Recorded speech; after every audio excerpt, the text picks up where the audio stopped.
It was tears and an outpouring of emotion for 21-year-old Jasmine Dunbar. That was my baby. She's the youngest of all of us. A Valley mom who was at the center of a search which unfortunately ended in tragedy. Police believed a burnt body found in the valley is the missing mom. This video is to bring awareness to the injustices in our community.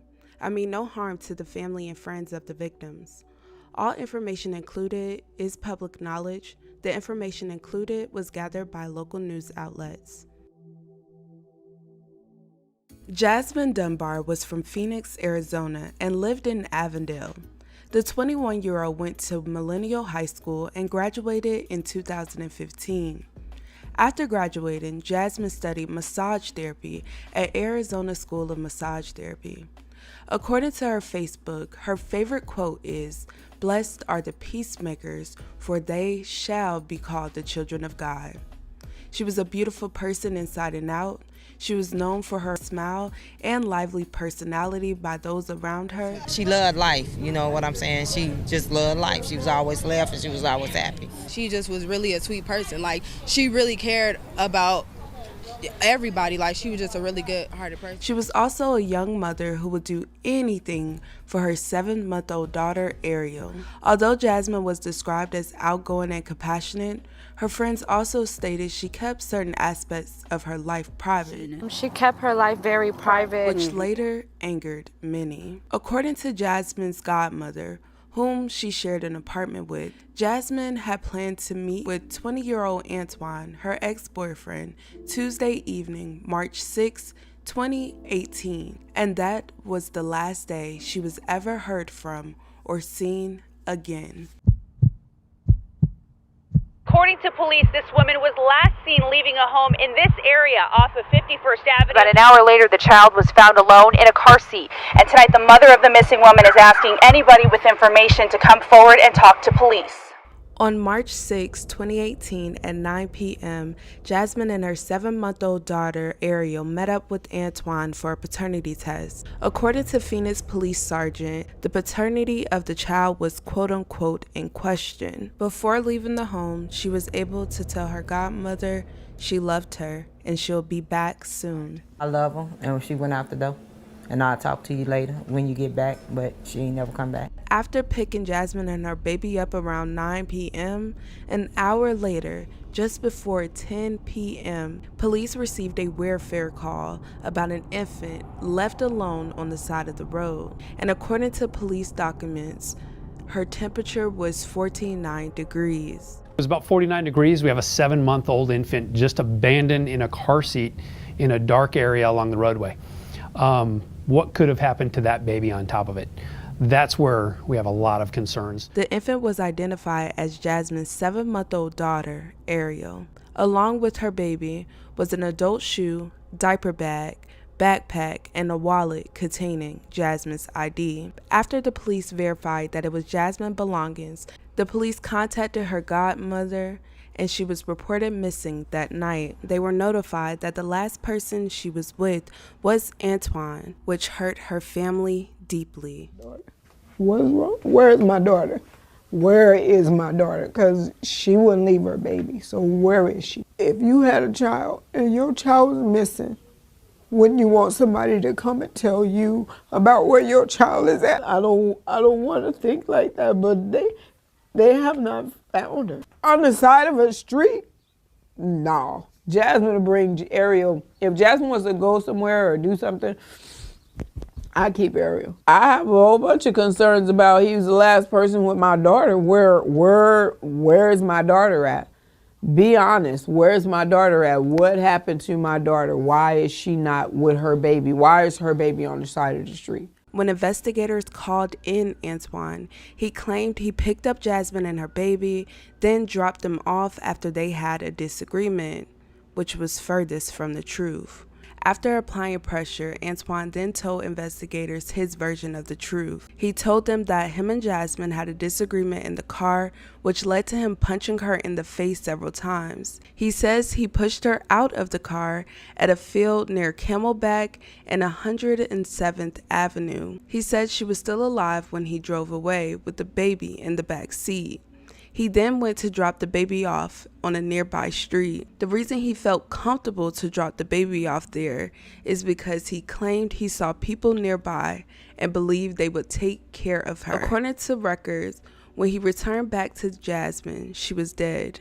He told police he put a piece of paper on her, dosed her with gasoline, and used a cigarette to set her alight. He said he watched her body burn and the fire went out on its own. Ware also allegedly told police that he did go back to the area where he dropped off the infant, but he saw police, got scared, and went back to his girlfriend's house. During his interview, police noted there had no signs of being attacked, hit, or harmed during their alleged disagreement. Police say they gathered enough evidence, including a gasoline can by the body, to obtain a probable cause warrant for Antoine's arrest. Police then used cell phone records to locate where Jasmine's phone had been, and through that they were able to find a partially burnt body they believed to be Jasmine. Antoine's bond was set for $1 million.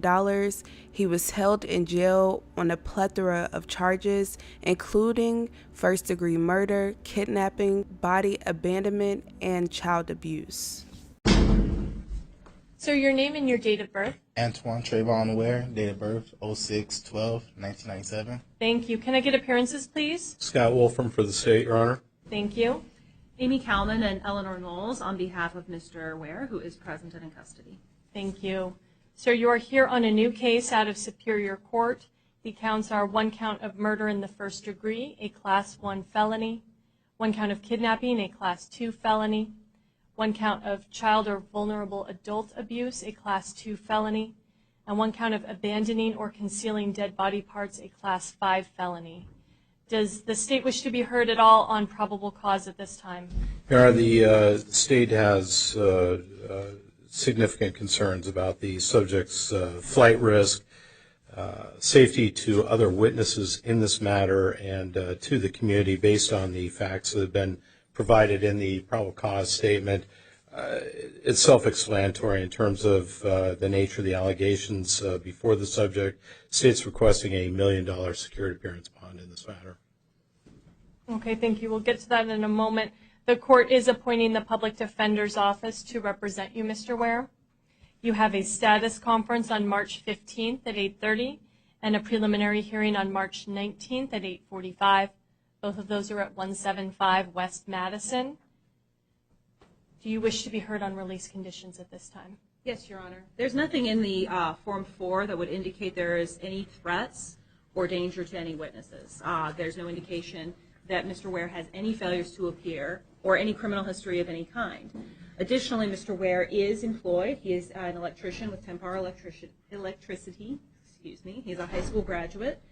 And he has, as I said, no criminal history of any kind. He also has substantial local ties with a mother, brother, father, and aunt, all living in Phoenix. Okay. Anything else from either party? No, Your Honor. Okay. The court is going to set a secured appearance bond in the amount of $1 million. Mr. Ware, if you post that bond, you will be on pretrial supervision with electronic ankle monitoring. You may not return to the scene of the crime. No contact with any of the victims or next of kin in this case. No contact with any of the witnesses or officers. No weapons. No drugs without a valid prescription, and no alcohol. Is there anything else that I need to address from either party at this time? Your Honor, have you found probable cause on all of the charges? Yes, I have. Did you wish to be heard on probable cause? Your Honor, I would like to note that there is no indication of any premeditation or premeditation style action in the Form 4. The entirety of the state's evidence as to Mr. Ware's alleged involvement comes from statements he's made to police, none of which back up any premeditation or possibility of premeditation. Mr. Wolfram, do you wish to address that or no? Your Honor, I believe the probable cause statement is clear as to the nature of the actions that took place here. The court does find sufficient probable cause for all 4 counts at this time. Anything additional from either party? No, Your Honor, and I don't really question the appointment of the Public Defender's Office. I don't know if that's defense counsel's claim. Are you from the Public Defender's? Oh, I'm sorry. Yeah. Oh, very good. I misunderstood that part. Thank you. Anything additional? Nothing, Your Honor. Thank you. From counsel? Thank you, Your Honor. Thank you. Sir, please step to the right. You're going to sign for your paperwork at this time, okay? Although this crime happened in 2018, according to Arizona County's inmate database, Antoine is yet to be sentenced for his charges. His next court appearance is April 23, 2021. Close to the area where she was found, her friends and family gathered to release balloons in the air and to remember Jasmine. 1, 2, 3. Her family and friends promised to make sure that her daughter grows up to be as loving as she was, as well as to know how loving her mother was. It's just gonna be hard for her baby, because her baby ain't gonna remember her mom. Her mom was a beautiful person. Her mom was full of life. Her mom loved her. I know that her life is going to be fine because our family has pulled together for her. But I'm thinking, like, I'm going to have to tell her this one day, you know? And that scares me to death. Her family is left with so many questions, like why? Why did this happen? I don't think we're going to recover. You know, it's going to take a whole lot of time. It's going to take a lot of time. I want to tell him, you really messed up her life. You ruined her life. You ended her life. You messed up her daughter's life. Honest to God, I thought I would die before all my kids. I never thought I would feel this, ever. I'm scared. She must have been, like, she had to be, like, scared out of her mind, thinking, you got my daughter. Why would you go back? To kill her? What?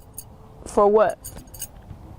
Because she asked you to take a DNA test? This story is very sad and unfortunate. My thoughts and prayers are going out to her friends and family. It's very upsetting that the police have all this evidence and it's taking this long for this man to be sentenced. You guys, let me know your thoughts and your opinions about this case.